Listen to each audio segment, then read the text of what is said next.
Welcome to the No Podcast with me, Nikki Spo. What's up, guys? Welcome back to the No with me, Nikki Spo. Today, I am doing an episode within an episode. I recently had the opportunity to be a guest on my friend Will Beck's podcast, Pillow Talk with Pillow Cube.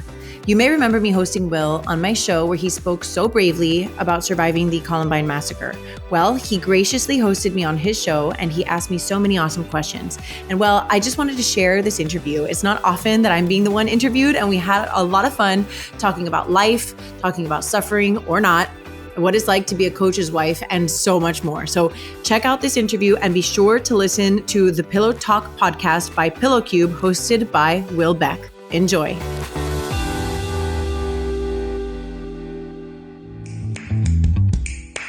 Welcome to the Pillow Talk podcast. I'm Will Beck. I'm your host. And today on the podcast, we have Nikki Spo. Nikki's a podcaster, mother, Miami Heat fan, and a woman of influence. Nikki, thanks for joining us on the podcast. Will, thank you so much for having me on the show. I'm excited. And I didn't realize that the show is called Pillow Talk. And I think that's amazing. Yeah. I thought it was the Pillow Cube, whatever. So I'm I love Pillow Talk. This is awesome. Yeah. So the great thing about Pillow Talk is just a fun ring to it, but there's also 100 Pillow Talk podcasts out there. So if you search for us, we're the 13th. But Pillow Cube podcast comes up number one. So it's go ahead, search for Pillow Cube podcast, but Pillow Talk for sure. Well, I'm so happy to be here. Thank you. How have you been sleeping lately? Okay, so obviously not obviously to you because we know each other, but yeah. For the listeners, I'm now 8 months pregnant, so sleep is hard to come by. But I will say that I use my Kneesy every night, my Kneesy pillow, and that's been a huge help. And I use my Sidekick. I like the Sidekick better than the long one. You're so unique in that. I know, right? Everyone's I like that other one better. No, because you know what it is that I don't want to get so many wrinkles on my face. So I wind up sticking my half my face off of the edge of the pillow, of the Sidekick pillow, so that when I roll over, I don't really have to roll that far. I'm just kind of to the other side, half off. So you do roll over on the Sidekick though? I do. And I just reposition the pillow. Awesome. Yeah. Most people, they like the long one because they can roll over easier, but it's interesting. You're keeping that skin looking young. It's great. I'm trying not to smash my face on it. You get what I'm saying? No, 100%. Yeah. That's why a lot of people like our silk pillowcases too. We don't have a silk one for the Sidekick, but we have a silk for the side sleeper pillow. Well, it works out. Yeah. So when you're pregnant, do you roll over as much, or do you kind of sit in one spot more? So I do. I roll over just because. So every pregnancy so far, this is my third pregnancy, and I get RLS. I get restless leg syndrome, which is so aggravating. So what is that like? I don't know anything about it. It's this uneasiness in your legs where you feel you have to shake your legs like this. Really? It's is horrible. It Pins and needles. It'll be, yes. Once it starts, it just doesn't stop. And then it's in your head, and it's this, it's an avalanche. And so sometimes I have to get up and walk around. I try to wear compression socks. Sometimes I massage my calves. The only thing that's really helped me so far, and I don't know if this is even a well-known thing in the RLS community, but is I rub peppermint oil on my calves, and that usually helps settle. I don't know if it's a placebo and it just takes my mind off of it, or just actually kind of the tingle, it's a counter tingle. It's another sensation. I think it probably replaces the processing in your brain a little. So that has been helpful for me. But because of that, I find myself I need to keep my, the blood circulation going in my body. Mm-hmm. And so I do find myself rolling over and moving a lot at night. Mm-hmm. Do you have to do stuff during the day to keep the circulation going more? Are you stretching, or what do you? I'm stretching. Magnesium is supposed to help. So I take a magnesium supplement. And then, I'm pretty active. I work out pretty regularly. I am very active with my two sons who are 2 and 4 years old. So I move around a lot. I wear my compression socks, and, I'm being at the tail end, your feet get swollen, and then Such a fun time, especially like here in South Florida. It's so hot outside Yeah, you could have versus planned it like, a little bit better, you know, I know. So this is my first pregnancy, actually pregnant, like in the thick of summer. Mhm. So with my other two, I was like in the fall and the winter, and that Oh, presents other problems because then you have a newborn like in the thick of summer and it's pretty yeah. gross. You don't want to strap them onto you. You don't want to go for a walk outside. And like we were talking beforehand, sometimes all you need to do is go outside and see the sunlight. And it's just so hard to do that in the Miami summer. The Miami Yeah. heat is a real thing. Like, Yeah. It it wasn't is an the thing accident. to be feared. Miami heat. Oh man. Uh, so when is the baby due? October 20th, which is awesome because my favorite, I love Halloween and I love fall Yeah. and I love like costuming. And I get such a kick out of getting ready for the fall and winter holidays. How close is that to opening day? Is that like immediately? Yeah, this year I looked at this. The schedule just came out. That the NBA schedule just came out, and right now I'm not sure like what our home opener is because like sometimes we start on the road, Yeah. sometimes here, and right now the schedule, the way I'm looking at it, it's kind of like all over the place, but it is around. And then my husband Eric's birthday is November 1st, All Saints Day, so Yeah. it always falls around his birthday and Halloween. Yeah. I can't remember if last year they had it earlier than it was in October last year. I remember that's a little earlier. I think they had a little shift to the schedule, but Well, yeah, because we had the NBA bubble a couple of years ago and everything with COVID. There was one year where it was just like back to back. Like I remember it's the the year guys, after COVID. Yeah. Uh-huh. oh my gosh, like the teams and the Heat, we went all the in when the NBA bubble took place, the Miami Heat went to the conference to the finals, Yeah. right? Yeah. I remember. With the Lakers. And so I remember we sent all the guys off, right? And you're like, okay, it could be a week, it could be 3 months. Like, we don't know. And I had a 4-month-old and I had just started my sobriety journey. And so my husband, Eric, left the NBA bubble and every week was just like, we're in it again. We're in it. Like we made it to the next round. We won the next game. We're going on to the next round. I'm so happy for you. I'm so right. I'm so happy for you. I'm here by myself. But ultimately, this is what this is our family life. So it was amazing. I got to go to the finals with my older son. And but they let some people come in for a little bit, huh? So yeah, there was a structure. Like at first they let player wives come and spouses. I mean, so spouses and significant others. And then like for the finals, they allowed like the coaching staff and like the external, like the training staff, like their significant others to come up as well. But that said, like he got back in October and they started in December. There was no off season. Like the next season started right away. Yeah, right away.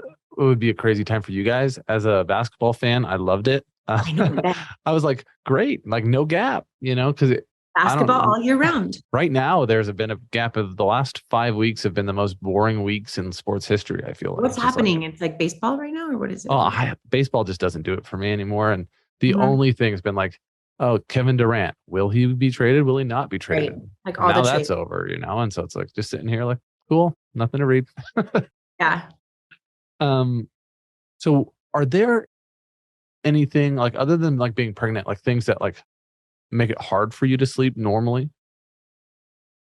Temperature like outside of being pregnant or while I'm pregnant? No, just outside of being pregnant, like normal things that are like, hey, I sleep really hot or like, noise or totally. So actually my husband and I are really serious about sleep. Like he's actually done, I'm a pretty good sleeper, but he has actually gone and done like sleep studies where he sleeps at a place and they assess his sleeping, which is like, so to me seems like so counterintuitive because you're sleeping in like a foreign. Yeah. It's not going to be the same. Things hooked up to you. And you're like, I'm like, how, like, that doesn't seem very comfortable to me, but there are certain things. Like I like the room to be pitch black, and it's so tough sometimes because like we have an alarm system in our bedroom. Right. And then like that has a blue light.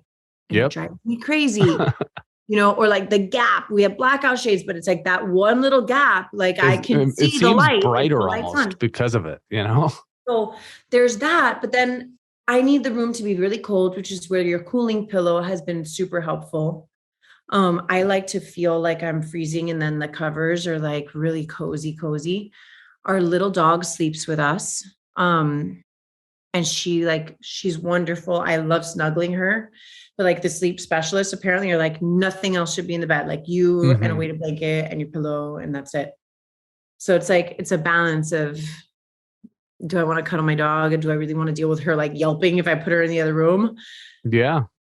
Dogs are tough at night. I actually had a neighbor's dog wake me up the other day at like 3 a.m. and just barked literally all morning. I was like, thanks. Oh bring your dog in, please.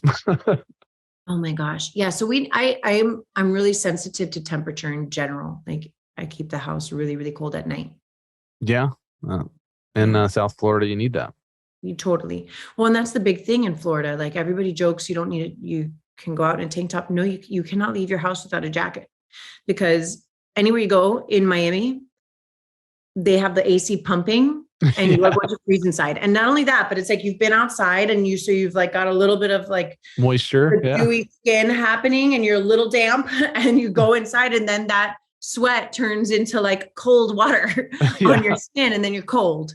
So you like always need a sweater or like a cardigan or whatever, a hoodie to go indoors in Miami. So if you were to think about yourself, like what makes you Nikki Spolstra? How do you define yourself? Honestly, I've like tried to stop defining myself. I don't know if that was the answer that you were looking for, but I'll take the honest answer. Yeah. Defining myself, because I think for so many years, Will, I was trying to define myself. I was trying to say, I am this. And I heard something the other day. I don't know where I heard it, but it was like, the message from God is I am. I just am. Like I am. I exist. Like even just saying I am like gives me goosebumps, because I'm like, I am not one thing. I am all of the things, like, and I am everything. Right. And I'm nothing, like all at the same time. It's like this really crazy, I don't know, maybe that's like overly spiritual for this chat, but that's really, really how I feel. And I've really just been intentionally trying to move away from what defines me. Like when I think about, it's so funny that you asked that too, Will, because I have for my podcast, I have a potential guest questionnaire that I have people fill out from time to time. And the first question is, who are you? And it's so interesting to see how people react to answering that. People sometimes just say their name, like, oh, I am a business person. I'm a this, I'm a that, I'm a this, I'm a that. Some people say, I am a soul on this earth, you know, like I am a woman, I am a mother, I am, and so I am all those things. Like I think first I'm a spirit, I'm a soul, I'm a child of God. And I am also a daughter, a friend, a soul sister, a soulmate, a partner, a wife, a mom, a dog mom, a helper, a healer. It's like the list could go on. You are. Yeah. Yeah. I like the not defining yourself, because you have freedom to be who you want to be and do what you want to do. And at the same time, I'm like, there are certain things about my soul that are just, I feel like I was born with that inside my heart, you know, and it's like, this is kind of who I am, you know, it's, our emotional makeup is funny, you know. I totally get that. So my next question is going to be, how did you become that? But yeah, I don't know. Well, I can still answer that. Will, you know, how did I become this, where I just feel like I am? I became that, which is myself, through trying to be everything else and not feeling satisfied. So what were you trying to be? Like trying to be everything to everyone? What was it? I was trying to fit into the box of what I thought society needed me to be. Like, yeah, this is what you need to be a good person or a good mom or cool mom, wife, whatever, all of it, you know? And in every like point and trajectory and pit stop in my life, like for a long time, I was a professional dancer and I danced my whole life and this is what you have to be. Mm-hmm. And that I started to identify as an artist and this is what made me an artist. Like I had to fit into this mold of like, oh, well, artists don't do that. And I got to a place where I'm just like, the rules are not for me. Mm-hmm. Like I think this is about relationships in general and parenting. It's like you make your rules for your family. And even like from a spiritual standpoint, like I believe, it's so funny because I posted something about the God of my understanding. I call the God of my understanding the universe. Like people call it Jesus and like all the other names for the God of their understanding. And I remember somebody coming to my page and saying, well, like there's only one God. And I understand that because I actually also believe that there is only one God. Mm-hmm. I just think that we call it different things and it means different things to different people. And on that note, it's like coming up with what the rules are for you. Mm-hmm. Right. And so like what makes you feel most alive and connected to source as you understand source and lets you step into your purpose in life on your terms, rather than allowing yourself to be influenced by what society or other people dictate should be your role in a family system, in friendship systems, in a societal system.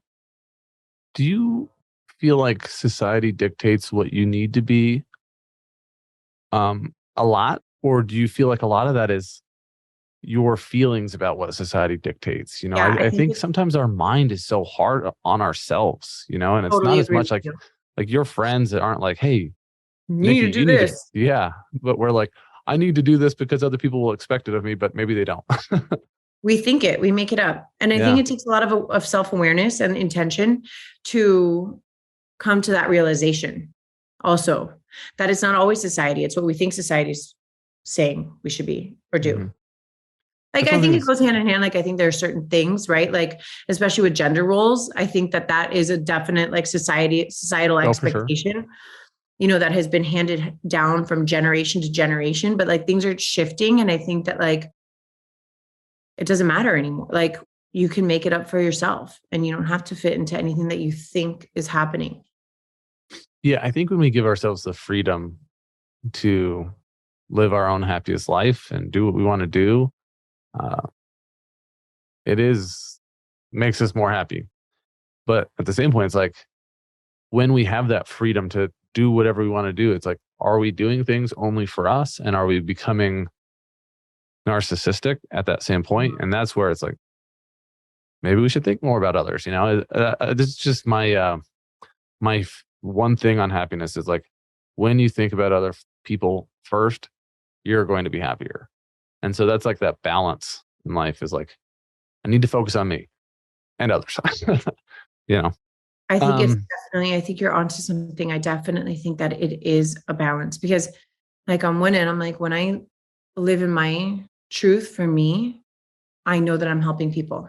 Yeah. It's kind of like what comes first, the chicken or the egg, right? Like I know that for me, podcasting and having really vulnerable, authentic conversations with people helps other people, right? A healthy Nikki is the best Nikki for making an impact. Totally. I mean, and one of the things that's something that's been like circulating in like around my mom friends, for example, is like this pregnancy and this birthing process. I have made the decision that and this could change once I have my baby, but I made this decision that I don't want to nurse this time around. I nursed both my two boys, and it was really, really mentally difficult for me. Like I believe firmly that it affected my mental health. And now I'm like, you know what? I'm making a decision for myself and for my entire family, not just for myself, but like a happier version of me as mom and provider and, emotional support and all these other things that I am, right? To come full circle. I'm set up for success to do that. Like if I fill my cup and I take what I need, I know that my 4-year-old who are paying attention to my energy now, they're definitely old enough to pick up on my vibes. I can better serve them. I can be better equipped to like show up for my school drop-offs instead of like feeling frantic, and being able to connect with them because I'm not so worried about the mental strain and the mental tension that it causes me and the anxiety that I experience when I nurse. And that, again, like I'm also not married to that idea. Like I could have the baby and it works out and I'm like, oh my gosh, this is amazing. Let's roll with it. Mm-hmm. Yeah. One of the things I really like about you, and I've seen it a lot in your conversations, is how aware you are of yourself. And, thank you. Being aware of your own health is important to be like, hey, I would love to be able to nurse, but that might not be the best thing, And the best and highest good for all involved. For your whole family, yeah. For the whole family. We'll see. We'll cross that bridge when I get there. What's your favorite movie? Moulin Rouge. Okay. I just had that conversation, so it was like fresh. I'm like, I already know. Like somebody just asked me that yesterday. Moulin Rouge was like the first movie that I was like 15 when I watched it. And it was the same time I listened to the Red Hot Chili Peppers album, Californication. Yeah, I love that one. And so I'm a diehard Red Hot Chili Pepper fan. And I'm going to the concert next week with like my belly out and like space buns and glitter and like the whole bit. Cause I'm like so diehard. Like I like, it's like borderline religious experience for me to like put my hands in the air and like feel the music. And it just takes me back to a time in my life, which is where Moulin Rouge comes in, that I was like so impressionable. And I started to feel the magic of the world. Mm-hmm. Like 15 for me was like a real turning point where I was coming into myself and discovering what beauty meant to me on a soul level, not like just an aesthetic appearance level, but what being a beautiful person, beauty on the inside really meant to me. And so the Chili Peppers and Moulin Rouge like really opened up my brain to all this like creative and like just beautiful energy of literally like of creation, what we can create as people, what God creates in this world, like just all of it. So that's my favorite movie. What's your favorite song by the Chili Peppers? I like Dosed. I like Can't Stop. I like Wet Sand, like from different albums, you know? I like The Other Side. Oh yeah. The Other Side. There's a really good remix to that too. I'll have to check that out. Awesome. What is the best part about being an NBA coach's wife? It's generally very difficult. Because there's no good parts. It's just no, there are amazing parts. There are amazing parts. So I like grew up not watching basketball or any sports for that matter. Like I grew up doing art and dance and music, and I was not a sports girl. And after, I danced all throughout my life, and my dad was like, what are you going to do for dance after high school? And I was like, I don't know. I was going to art school. I had a scholarship to do fashion design at the Art Institute in Miami. And I was like, I don't know how I'm going to keep dancing. And he's like, well, why don't you try out for the Miami Heat dancers? And I'm like, because they're not real dancers. They're cheerleaders. Which I had also been a cheerleader, like no shame on the cheerleader, but I was like, that's not real dance.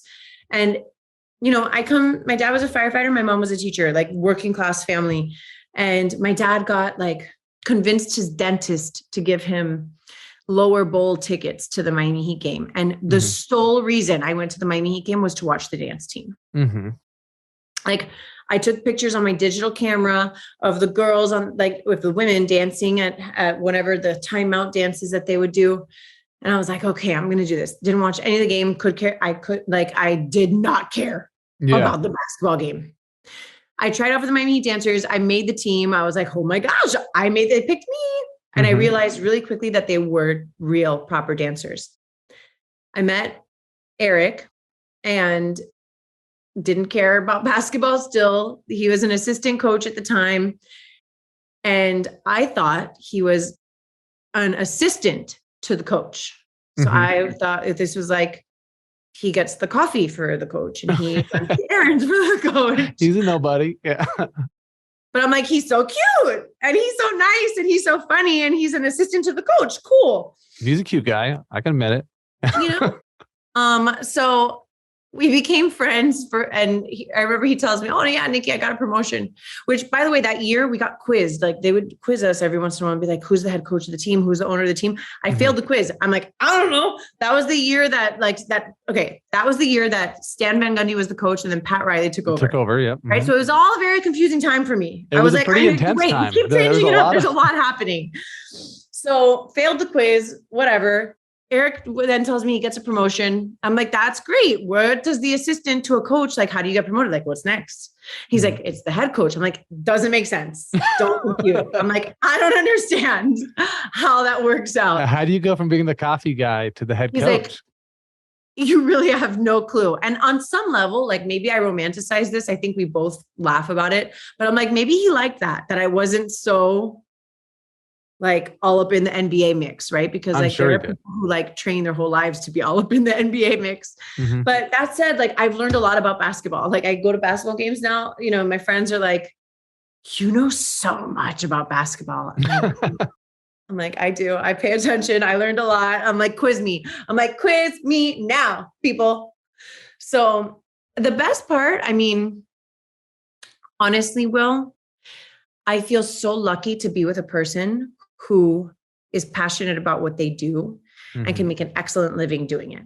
Like, I love being able to see my spouse like go into work and feel fulfilled, even on the hardest days, you know, like it's NBA coach's life is not easy. You win the games and it's because the players are amazing, and the players, of course, they deserve like all the credit. If you lose the game, it's usually the coach's fault, right? Yep. And like, for the most part, the coaching profession is very unstable. Coaches are getting fired all the time. You know, Eric has had so much good fortune and has had so much support from the Riley and the Arison family to be in the position that he's in with the team for so long. It's like, it's so uncommon.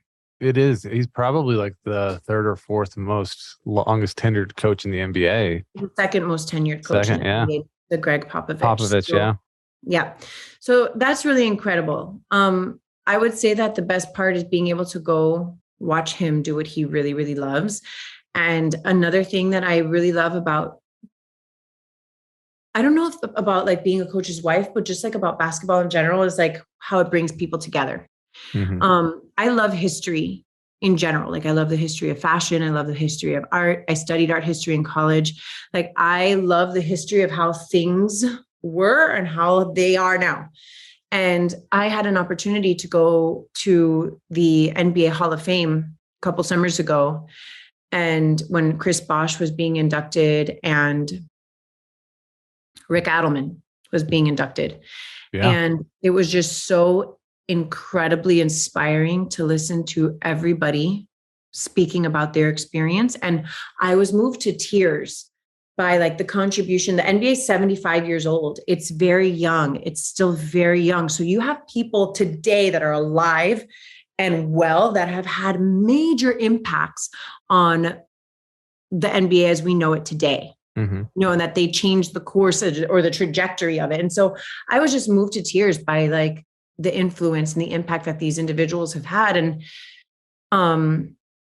I think it's really important to see for young Asian boys and girls to see a person who looks like them in Eric's position.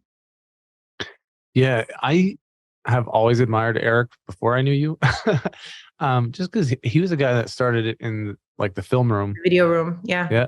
And he's just a guy that seems like he loves basketball. He does. You know, and he's just into it. And he also came in at a kind of unusual time because it was like, hey, this is LeBron James. You know, like come try to like manage the greatest player in the NBA and, you know, get his respect. And he did it. You know what I mean? And had great success there. And that's pretty impressive thing. So, why did you want to get into podcasting? Okay. So I started my sobriety journey in April of 2020, like right at the beginning of the pandemic. My life was falling apart. I was drinking myself to oblivion a lot of nights. And for the most part, you know, I'm so grateful that I had support, like with my kids and everything. They were so little. But then when COVID hit, it was just like, there was no hiding that. There was nowhere to go. Mm-hmm. Right. So a lot of my problems surfaced really quickly, just like really came to the surface. Like a lot of people, like marriages were affected, mental health was affected, kids, like older kids who were in grade school were affected. Like it was obviously a really difficult transition for so many people. People were literally, as you know, unfortunately dying, literally. And so I started my sobriety journey. I had never hated myself more than at that like rock bottom in my life. Like I had gotten to a point where I didn't want to like kill myself, but I didn't want to live either. You were not happy with who you were. You're like embarrassed of it almost. Yeah. I was ashamed. There was like a tremendous amount of shame and guilt and disgust about myself. And slowly, literally one day at a time, like that's a big saying in many 12-step programs, but literally one day at a time. And sometimes it was like 20 minutes at a time. I started to develop a relationship with the God of my understanding. I started to rediscover like who I was as a soul. Mm-hmm. And I started to have like very real and vulnerable conversations with people from all walks of life. And I thought to myself, oh my gosh, if I could bottle this up and just give it to people. Mm-hmm. There's tremendous power in community and shared experience. And so I started my podcast because I wanted to create a sense of community for women who might be feeling like I had been feeling. I'm my target demo. Like the version of me from a couple of years ago is my target demographic. Like the woman who like desperately wants to feel a sense of community, the woman who needs permission to invest in herself so she can be a better version of herself, so that she can go out into the world and serve in her highest purpose. I wanted to create a platform where women can come and feel connected, less alone, and like they are worthy of doing the work, the healing work on themselves so that they can go out and be the best versions of themselves. That's really why the podcast started. And that's why it's called The Know, right? It's not like a lot of people mistake the name for In the Know. Like this is like what's going on? Show in the know. Like we're in the know about like, what's the cool thing? And it can be confusing because like, I love talking about makeup and beauty and hacks and mom this and recipes and what I'm doing, what I'm buying to make my life easier. But the know, the foundation of the know is like, it's coming into a place of the deepest inner knowing with yourself. And I really appreciate that you mentioned, Will, that I seem very self-aware. Because that's what the podcast is about, is coming to a place of deep inner knowing within yourself and then celebrating that so that you can give it away. You mentioned something on the podcast. You were talking about suffering a lot recently. And I was like, she's thinking about it in a really different way than I think about it. You're like, I don't want to suffer. I was actually listening to this talk this morning, and it was somebody saying like, I want to be like that person without having to go through what they went through to become that person, which is kind of a funny idea. Because suffering, there's good from it and bad from it, and it's such a interesting balance. And a lot of times, like when I think about my life, I think about the bad things I've been through and how those have made me who I am. So I'm like, I'm thankful for the suffering. But then at the same point, it's like, I don't really want to have to live that way. I don't know. It's funny. I think it's 100%. There's I'm going to pull up a quote.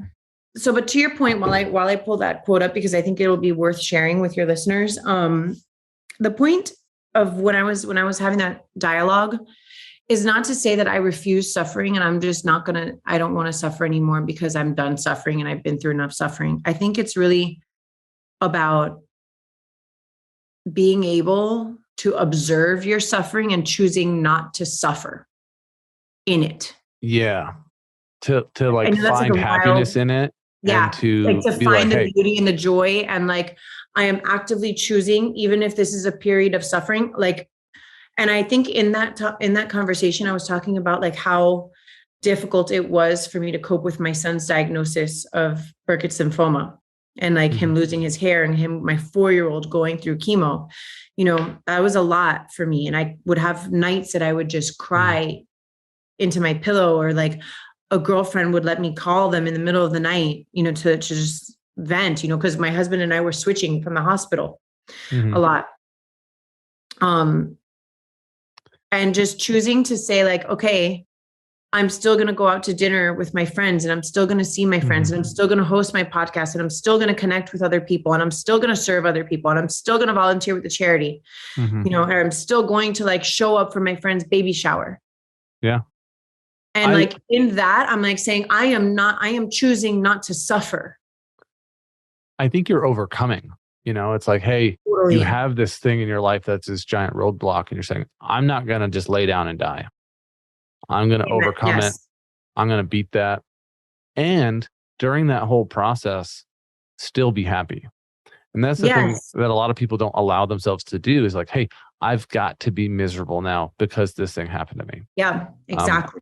When my sister passed away, I felt like I had to be sad. Yeah, I understand. And I was like, oh man, I just can't even experience happiness right now, or I feel almost bad about it. And I don't think we have to do that. For a moment after she died, I shaved my beard into a mustache because I thought I looked so silly with it on that when I looked in the mirror, it made me happy. I was like, I need to do that to be like, have a smile. Find the joy, to create, to intentionally create the joy. So this quote is by Elizabeth Kubler-Ross, and I want to read it for you. She says, the most beautiful people we have known, and we're not talking about aesthetic beauty here, right? Yeah. Like the most beautiful people we have known are those who have known defeat, known suffering, known struggle, known loss, and have found their way out of the depths. These people have an appreciation, a sensitivity, and an understanding of life that fills them with compassion, gentleness, and a deep, loving concern. Beautiful people do not just happen. Yeah. It's so true. Like our life, it like chips away at us and it like polishes off the rough edges. And if we choose to embrace it, like we do become better people. That's one of the things I love about being married. And I have a wife that's just a phenomenal person. Today's her birthday. Happy birthday, Julianne. Happy birthday. But that, we've been married for 17 years and we both look way different. I'm probably less cute than the day that we got married. I have less hair for sure. And I'm definitely heavier. But I look at her and I look at me and I think, man, we are both a lot more beautiful people than we were the day that we got married, And it's been fun to see that in her and her just develop and be this like amazingly beautiful soul, And, that refinement is part of the process of life and relationships in general, I think that our souls come into this earthly world beautiful, period. Like totally beautiful. From birth. Yeah. From birth. Right. Like I think about that a lot. Like when as a parent, I think about who my children are as souls before they even came to me. And I know this is like super woo-woo for many people, but this is how I love that stuff. So go for it. Let's go. Let's talk it up. So I like to think about that. And I went through this with my mom when she passed too. It was like, I had so much anger and resentment towards my mom for the things that she did to me when I was little. And in my own recovery process and my own forgiveness process and my own journey of like letting go my resentments towards her, I was able to really see my mom as a beautiful soul that came to this earth and experienced some horrific earthly tragedies that crushed her.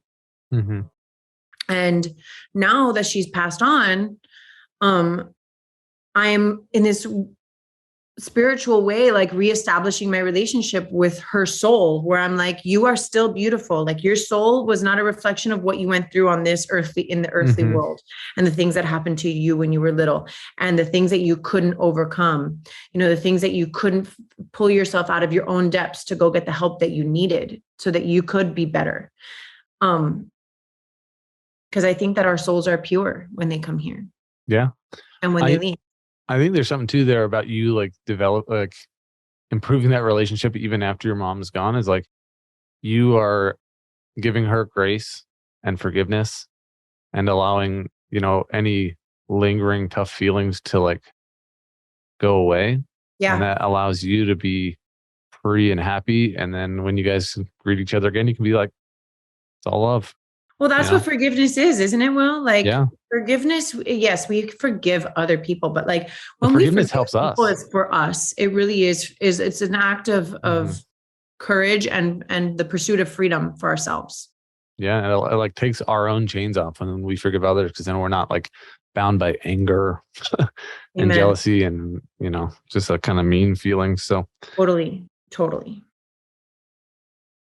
when you do your podcast, like, how are you trying to influence people? Like, what are you trying to? I think for the most part, I'm trying to be thought provoking. Hmm. So I just released an episode that was called Who is Influencing You? Hmm. And I talked about like some of the biggest influences in my life. Like I appreciate you that you in your introduction for me, you called me a person of influence or a woman of influence. Woman of influence. Yeah. I really appreciate that. I think a lot of people struggle with the word influencer, right? Because of what Hmm. it's become socially. Um, I think that we're all people of influence especially parents, right? Like Hmm. we all have, we have influence, period, full Hmm. stop. So I'm in a space with my podcast where it's my goal to be thought provoking. And with that episode in particular, um, I went through a list of the people and things that I am most heavily influenced by. And I got very honest that like right now, God is not at the center of being the highest influence in my life. And I think Hmm. that we as people have an ebb and flow of that, right? Where we get caught up in the external aspects of life. And it's really easy to do that. And you have to be super intentional about bringing yourself back to like center or home base Hmm. or whatever that is for you. And how I have negative influences in my life. Just so I have like positive influences, I have the negative influences there too. The ones that inspire greed and lust and envy, and shame. Like those are not the good voices like on my shoulder to be listening to. But the reality is I am a person, I'm a human being who is very easily influenced. And without intention and time and thought, I can go that route Hmm. instead of letting myself be influenced by the things that make me feel whole and pure and good and giving and compassionate and Hmm. empathetic. So with the podcast, I like to share these conversations so that they can be thought provoking at a minimum. Yeah. I like how you acknowledged, and again, we're aware that, hey, I am super easily influenced. And I think we all are. That's why our friendships and the people that we keep around us, the influencers of our life are so important. It's So like important. I made a list of the people that like, hey, who is influencing me? Who am I allowing to come into my life and have that effect? And it's like we do need to be conscious about, man, is that somebody that I want to be influencing me, Mm-hmm. and making a difference in my life? And I chose that woman of influence introduction intentionally because when you think of an influencer, sometimes you think of somebody who's like hawking a product, right? Mm-hmm. But a person of influence is somebody who is like trying to make a difference, and trying to help somebody's life, and I see like when I listen to your podcast, it's like you spend a lot of time preparing. I can tell because a lot of times when you go on a podcast, you're like, oh, let me just go on and talk, and it's not just going on and talk. It's like you No. had a podcast about like life's mountains, Oh and you talk yeah. about like what you want to pursue. Like you don't have to do everything, and it's like you talked about the moment between where you start something that's new and exciting and all the slog between it to Mm, becoming a master and like what you have to do for that. It's like you don't have to be a master of everything. right. But if you want to have true success, you do need to be a master of something. And you have to choose like what you want to pursue and go after with all your heart, And so you have these things. I'm like, wow, that's like such a thought-provoking idea. Well, And good. it Then made me I think that maybe I'm doing a decent job at getting you to think about things, or no, people in general totally. to think Yeah. It about was things from a different really, perspective. you make me, because I don't know what it is naturally. I feel like you come at things from a little different angle than I do naturally. Just the way I think is a little different. And I'm like, oh wow, that opens my eyes a lot. So. By the way, for your listeners who might be curious about that I was referencing a book that's called The Dip by Seth Godin. And it talks about like being able to differentiate what is worth pursuing for you, right? Because not all pursuits are worthy of your time or expertise or your excellence or whatever it is. But like once you find something, this book really helps you kind of get through the slog and get to the upside of the mountain and the other side of the mountain and reap the benefits and like pushing through the things that are worth pushing through and the book helps you determine what's worth it for you, whether that's professionally and in relationships or whatever. So Seth Godin's The Dip. Yeah. There's so much between greatness and just being normal. And it's like, hey, am I willing to give all that it takes to get there? Sometimes yes, sometimes no. Which, for the record, like I wasn't down to do that in fashion design. I love fashion design, but I realized quickly in my first year of fashion school, I'm like, nope. I'm not willing to do whatever it takes to be the best at this. Yeah, when you look at being an NBA coach, and Eric's one of the best at it, like there are sacrifices that he has to make to get there, whereas like most people would be like, man, you know what? I'd rather be able to spend more time with my family, or I don't want to stay up till 2 a.m. watching film over and over. And like, it's not always fun. In fact, most of the time it's not.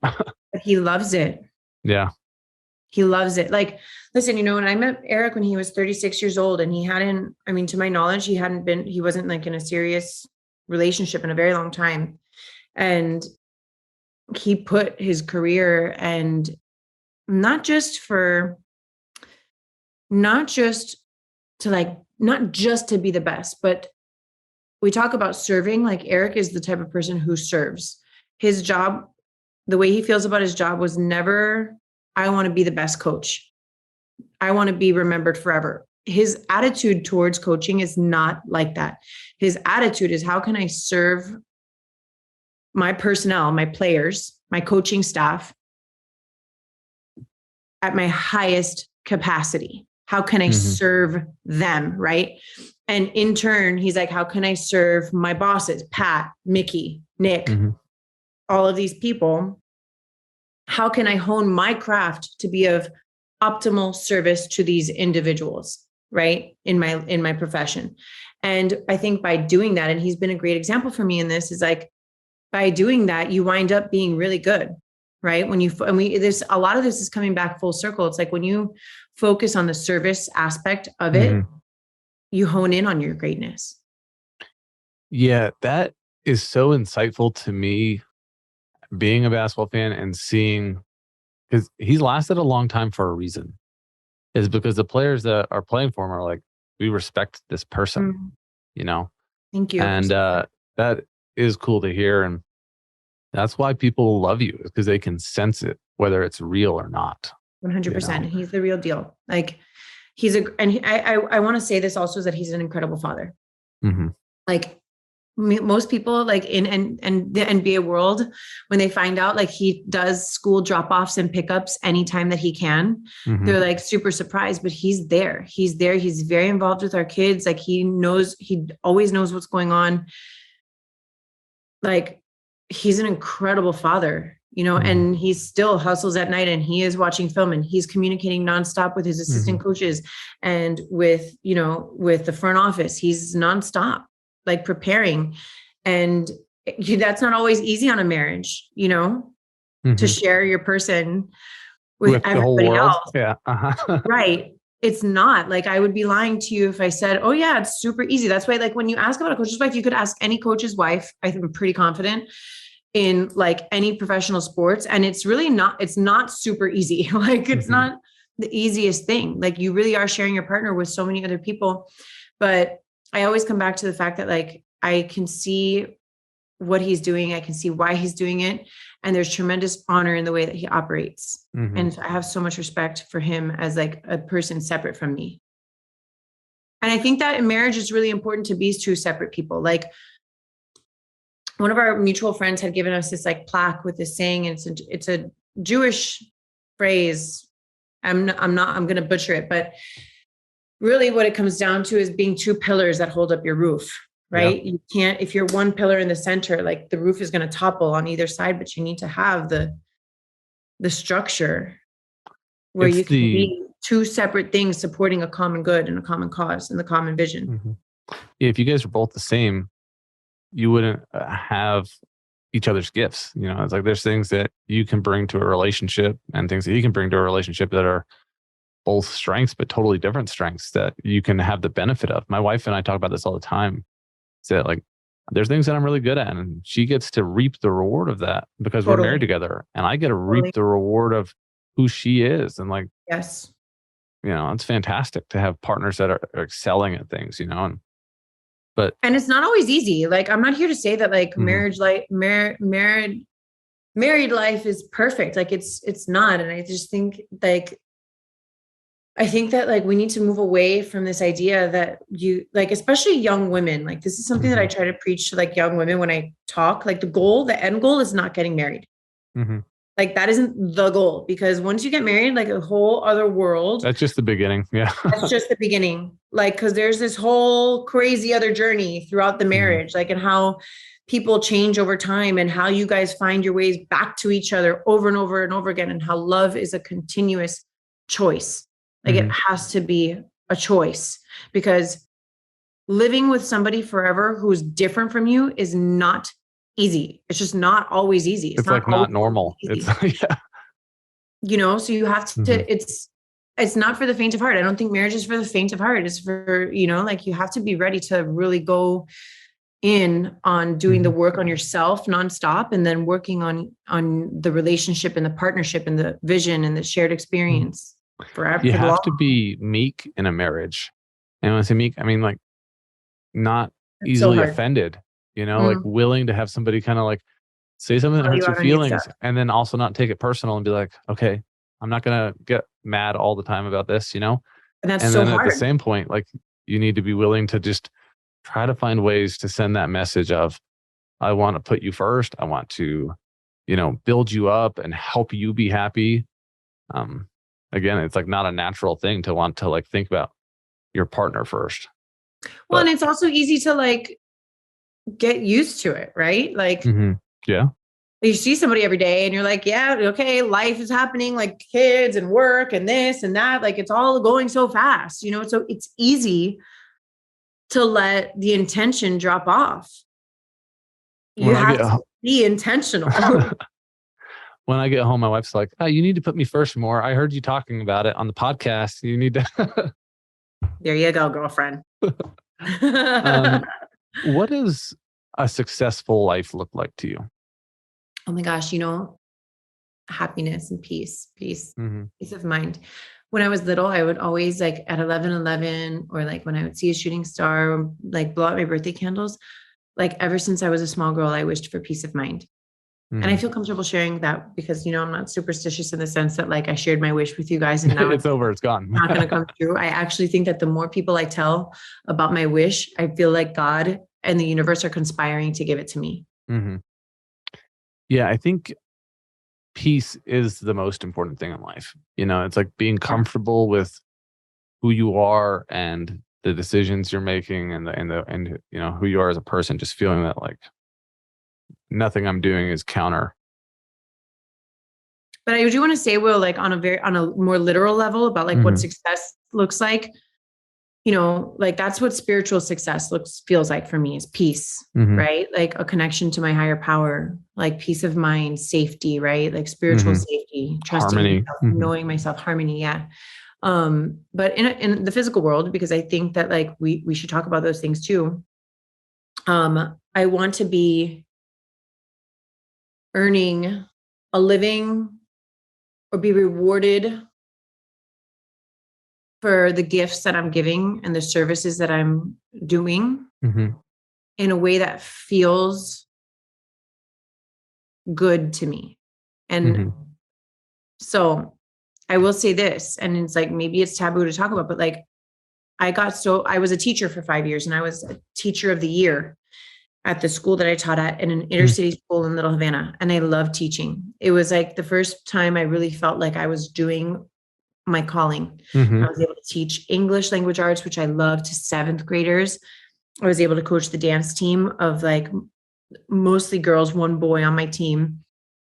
And I took a bunch of like kids who didn't dance, and they became national champions from like their hard work and dedication and they're just really just drive. And I hosted an art club. Like I got to do so many things that like really fill my heart. And where my life was going at the time, it became so strenuous, and I became so frustrated with the education system as a whole, that it really, and I think it's so sad because there's so many incredible teachers that leave the profession because it's not sustainable. Yeah. You do need to make money in this life. You need to. And like, so it's funny because like Eric would always tell me like, but you don't need to. Like I earn a great living for our family. Yeah, he could take care of you, I think. Last time I looked. Yeah. Yeah, like no doubt, right? But it was something for me that I'm like, I need to do this for myself. Like I want to earn something that feels good for me, because now I have the ability to like develop my podcast and earn however I earn my money and my like the material, the very real part of it. But I also get to volunteer my time at schools on my terms, where I'm like, I get to now give this for free. I get to give this. I get to just give for free because I love doing it. So I want to say that because like, what does success look like for me? I think a lot of it has to do with freedom too, freedom of choice. Like, but the root is the spiritual root. And then we go out into the external world and we can say, okay, this is how I feel about what I'm doing, what I'm giving back, the services that I'm providing, how I feel like respected and valued in a system. And I think that the teaching profession as a whole, like just needs to shift. And I don't think it ever will. Needs to be valued more. Totally. Yep. Totally. One of the things that I liked, and this is a previous podcast, that you just, I've noticed a sense of you talking about your relationships and the people that you love. And I feel like there's so much happiness and success from our relationships, and to me, success looks like, do I have really great friends? Do I have people that I love being around and they love me too? Yeah. And that's a huge part of success. So Amen to that. And I feel so lucky, Will, because I don't have many superficial friendships. Like, I think as a person, I like kind of exude this energy within my friendships and relationships, is like, we're going to have the real deep conversation. We're going to You're a deep person. Yeah. Like we don't, I'm not like I get social anxiety because I'm like, it's hard for me to talk about the weather and do small talk. It's hard. Like now, and that's part of why I drank so much too, is like, I had so much anxiety. Now I'm just like, I'm a lot more comfortable in who I am. And I can be like, okay, I can go to a party and I'm going to be that girl who like asks you how you're really doing, And I will actually hold space for you to give me the legitimate answer to that. And they're like, I didn't want to talk about that heavy stuff right now. Here for that. I'm like, okay, well, just know that I'm your girl when you're ready. Yeah, I'm there. What is the most important piece of life advice you could give our audience? I always say that the work is worth it. Like the work on yourself and your soul and your like spirituality is worth it. The work is worth it. Like I would be in a completely different space if I had not worked on my relationship with God, if I had not worked on my relationship, let go of my resentments towards people, places, and things. That's my advice, is like the work is worth it. If you feel like there's something that you need to pay attention to within yourself, that's not a mistake. Like you're not imagining that. Like a lot of the things that and I can say this for sure about alcoholism anyway, is like a lot of our stuff is self-diagnosed. And I'm not talking about physical diseases. Like don't go Google crazy and be like a Google doctor and think like, now you have this thing. But like the things that we feel inside, like we have to pay attention to those and honor them. And really, when we feel something, trust your gut and look at it. Look at it. And if you think something needs to change within you, you're probably right. So that would probably be my biggest life advice. Well, that's great advice. The work is worth it, Thanks so much for coming on the podcast. It's been delightful to get your take on a lot of different things. And for those who want to continue listening to Nikki and not listen to me as much, The Know with Nikki Spo is the name of her podcast. It's terrific. And she's got some great guests that she has on there, but she also has these 20, 25-minute podcasts that are just about self-improvement and, thinking about your life and how you can get better. And I love those. So thanks for coming on. We want to wish you the best with your pregnancy. Another 8 weeks, you'll have a beautiful baby girl. So congrats on that. And thanks for coming on. Thank you so much, Will.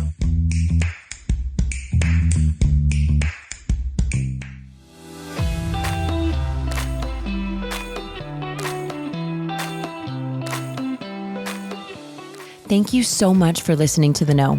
If you loved this episode, go ahead and share it with a friend. Words are so powerful, and someone may need to hear what we covered today. And if you really loved this episode, please take a moment to rate the show and leave a review. Your comments are so important and valued, and they give other listeners insight on what to expect on The Know. You can connect with me personally via Instagram at Nikki Spo and The Know with Nikki Spo. My hope for you today is that you are fearless in looking inward so that you can be your highest, most authentic self and go after the life of your dreams.